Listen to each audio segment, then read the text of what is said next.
But right now, one of our regulars, counselling psychotherapist and hypnotherapist, Dr. Karen Phillip, is on the line. And Karen, willing to take your calls. If you've got a question, get on the phone, 131873. Particularly, we're going to talk about Valentine's Day.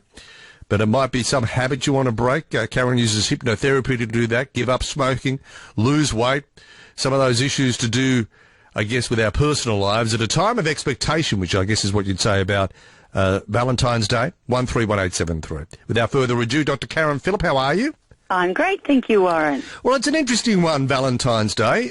It never was that big of a deal, and it seems to have gained momentum over the years. It has. I love Valentine's Day. I think it's a wonderful time for both partners to be able to express something special. I think it's great. I love it. I love it and I don't love it. I've got a love-hate relationship. I love the idea of it, but I hate the way it's not only commercialised, but you can get ripped off, particularly at a restaurant. Have you ever tried to go to a restaurant on Valentine's Day? Every Valentine's Day. I know. And I've had some good experiences, and then I've had ones where they've had a table for 4, and they've put a barrier down the middle so it could be 2 couples. Oh, no, that's a bit tacky. Yes, it is. I definitely don't like that at all. Now, Valentine's Day, if you're going to go to a restaurant and they're going to charge the price that they do to put on a special meal and the flower and the glass of bubbles, then the restaurant needs to also go to a little bit of effort as well. I mean, I know you're saying that it is commercialised. Yes, it is, but then so is Mother's Day, so is Father's Day. I mean, that's the age we live in. So is Christmas, days. Oh, and Christmas, exactly. But we don't need to spend a lot of money on our Valentine. We really don't. We don't need to buy lavish gifts and jewellery. We certainly want to do more than going to the local supermarket and buying a bunch of little flowers. We would like to do something a bit more special, I hope, for the person that we love. But, look, it's just a wonderful time to be able to really express what we feel for the person that we've chosen to be with. And as you say, special time. Do you think, when you get married, as a hypothetical, that the anniversary becomes more important than Valentine's Day? No, I don't think so. I think Valentine's Day, I know some people don't really go in for Valentine's Day. They do celebrate their anniversary. I think they should celebrate both. However, just because you're married doesn't mean that the person who's now your husband or wife is no longer your Valentine, no longer the person that you're going to take that day opportunity to celebrate the love that you feel for them, the adoration that you feel for them. And I think that's what's so important. It's making the effort for that person. And whether or not you yourself personally do or don't go in for it, it's what the other person feels. So I know a lot of men, I'm not romantic, I don't really go in for it. But if your partner, if she really longs to be spoilt, to have the dinner, to have some flowers, to have, a box of chocolates or that little teddy scent, then you know what? It's up to you as her Valentine, as her partner, to fulfill what she really desires. Put another spin on this. I know over the weeks and the months we've talked a lot about how relationships can break down, and I find it amazing to this day, and you've often talked about it, how relationships that have decades long can break down. Do you think this is the sort of thing that can be the key to a long-term success, that you do make the effort for these special occasions? Absolutely, Warren, and it really is. And while people say, marriage is hard work, I really don't like that saying at all, but it is absolutely effort. It's the effort that you bother to put in for the person that you love.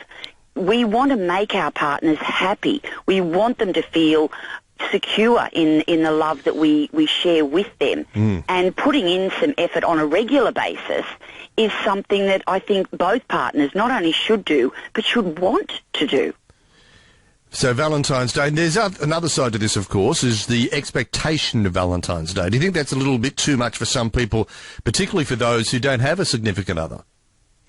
It can be a very difficult day, absolutely. If you're broken down in a relationship, if you've lost somebody that you dearly cherished and loved, then it can be an extremely difficult day. But then again, so can Christmas, so can the anniversary that you once shared.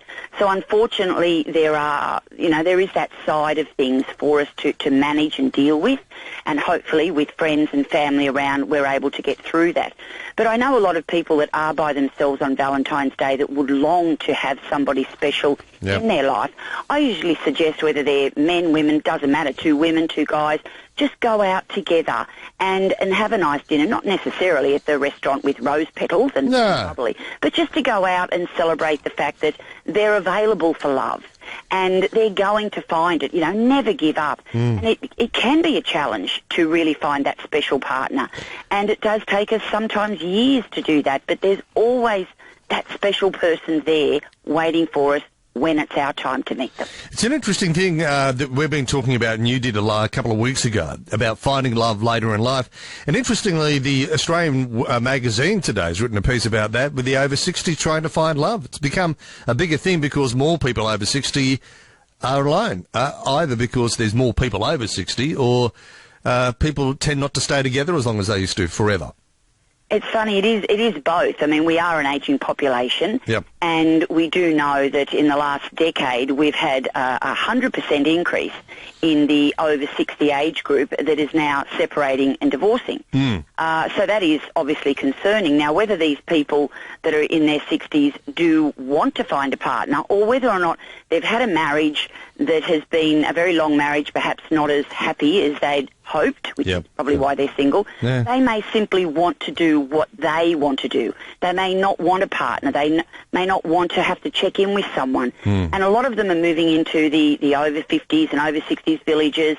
They're going on trips where they want to go. They visit people. They do things and activities that they want to do without having to worry about someone else saying that they don't want to go or they're not interested. So there's a lot of positives. Oh, look, I respect all of that. I really do, because you've got to accept that if you're over 60 and single, it's not like being giddy and 20-year-old. You're never going to be that again. It's a different part of your life. Doesn't mean it can be a better part of your life, but it's a different part of your life, isn't it? It is, and it's a time of our life where work is coming to an end, and we're planning our older future, if you like, our retirement, where we do have so much more time, and that time is to do what we want to do. We've usually been parents, we've looked after our partner, our children, sometimes even our older parents, and then when we get to our 60s, our mid-60s, it is time for us. It's time for us to do what we want to do with those that we want to do it with, where we want to go and where we want to do it. So I think there's a lot of very positives for people that are, in fact, over 60 and single. And I think that a lot of us feel that, oh, isn't that sad? They should be partnered. But you know what? So many of them simply don't want to be anymore. Yeah, fair enough. Now, just quickly back to Valentine's before we wrap this up for tonight, Dr. Karen Phillip. I have to admit, I'm not very romantic, and have you ever sent or received a card from somebody in the old traditional Valentine's Day way of not knowing where it came from, the unsolicited, love revealed in a gift of some description on Valentine's Day?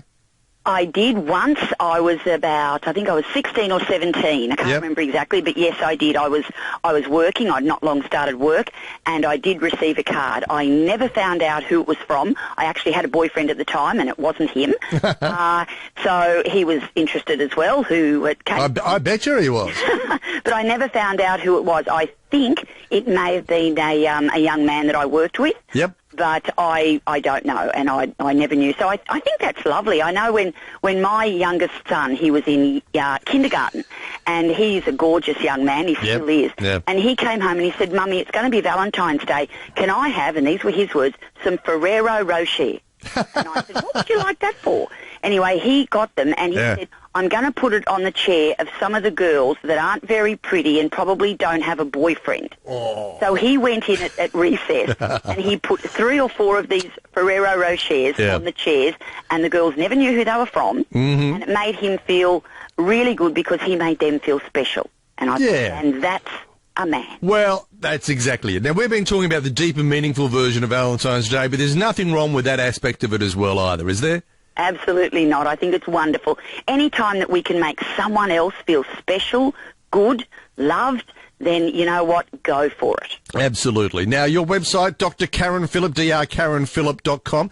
I did promise you I'd have a go at one of your hypnotherapy sessions, didn't I? I must do that in the next week.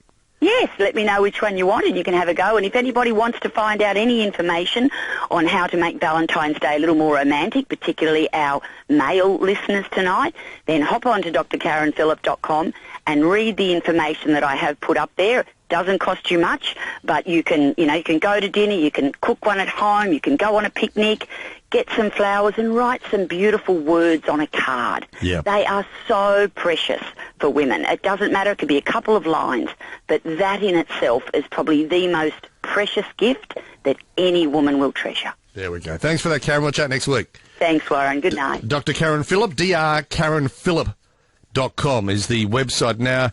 I tell you what, Ride